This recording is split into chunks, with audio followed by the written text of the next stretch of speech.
during this month of November. The mood in the church prior to Mass will be darkened, solemn and sober, to remember to pray for our beloved dead. This past week on Tuesday, on All Souls Day, the commemoration of the faithful departed, those marked out before us in faith, who are called home to God. 74 names of our parish family at St. Joseph were called forth, and a bell struck, and the family members came up and received a candle. On the front of the candle was the day they were born and the day they died, and many of them have a picture of their beloved deceased. And for the month of November, in front of the altar, the spiritual work of mercy is to pray for the living and deceased. And so we will do that in reverence, in generosity, in faith, and in love. On Friday, I got a telephone call from a longtime friend of mine who was a neighbor who grew up with me. We went to St. Simon and Jude Church in Greentree. We went to Bishop Canevin in Crafton. We went to Duquesne University. He lives in Southern California. I flew out to California a few years after I was ordained to marry him and his wife. They have 2 children now. He called me from California on Friday to inform me that his 86-year-old father had passed away. He had a stroke on Thursday, and on Friday he died. And I said, Tom, I appreciate your calling. I appreciate you being neighbors, but you certainly were blessed by a great father. To live 86 years, 57 years married, 4 sons, 5 grandchildren. For 23 years, he was a sergeant, the police, Pittsburgh Police. He went around to public schools to tell children the importance of being good, bringing light to the community, and not evil, not violence, not destruction and death. For 65 years, he sang in the choir. Now that's a miracle in the Catholic Church. For a male to sing for 65 years in the choir in church. He believed that was the greatest glory on earth. To lift your heart, your mind, and your spirit and your soul to God in song. He saw it as a blessing, a privilege. He played the trombone, and for 35 years, whether it was the policemen's or the firemen's or the 84 letter carrier parades, and his 4 sons each played instruments, and with their dad, every parade, they celebrated life. And in this morning's obituary of John Palomides, it says, his heart was as big as the bell on the trombone. He brought a lot of blessings to others. We're all on a journey in life, friends. Where is our life going?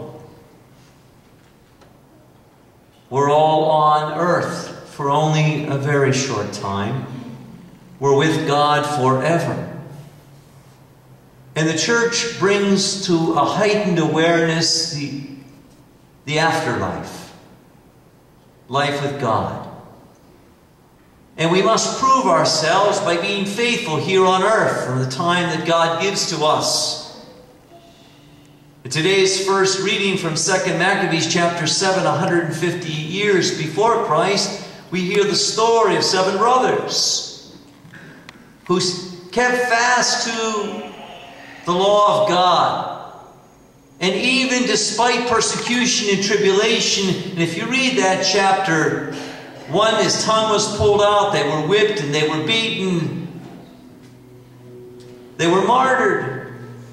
They They wanted their heart to be with God. And they suffered martyrdom.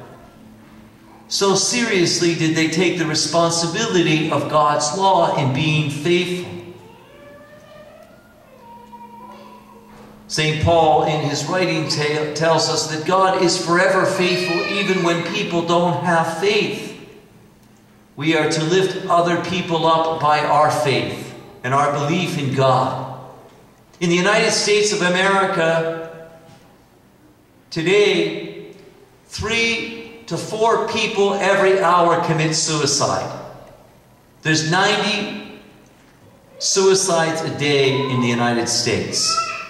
There's 33,000 a year of people who take their own life and slip away.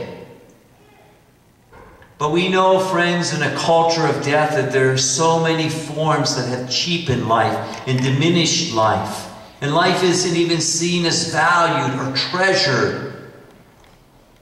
And it's so easy in our day-to-day life to see the souls of others and how we treat people and how we interact with them and how we speak to them and how we live with them. What's God's big picture for us?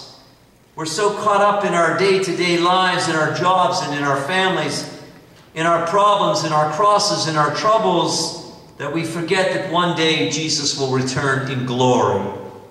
And we wait with eager expectation for Jesus to return by being faithful each day of our lives. Being faithful in the small things of our vocations that sow God's love into God's will, God's kingdom to come. Did you ever ask the question, what is heaven like? What is heaven like? Perhaps we know what it isn't. The book of Revelation says there's no more tears, no more suffering, no more pain, no more crosses, no more disappointments, because the war has been won by Christ the victor. And we're not going to a march of life that brings us a hollow ending, an abyss of oblivion. No, God is a God of the living, and as Moses called out from the burning bush, you're the God of Abraham, the God of Isaac, and the God of Jacob. Our God is living. All we have to do is open our hearts to His living presence each day. God is faithful. God is loving. God is merciful. And God certainly is forgiving. Now, the Sadducees were the leaders of the religious community who never tire of setting up a trap for Jesus. And Jesus never fails to elude their trap. The Sadducees who held fast to the Torah, the Pentateuch, the first 5 books of the Bible. And that was God's solo revelation. They didn't believe in the resurrection. They didn't believe in an afterlife. They didn't believe in demons or angels. They didn't believe in God's presence in everyday life. And sometimes, friends, we live in that same mode as the Sadducees. We don't see the goal of life, or the meaning of life, or the purpose in life, and what we spend life's time on and energy. If your children, you raise your children and they're all gone from God and they've forsaken God, what's the blessing of children if they don't know the Lord?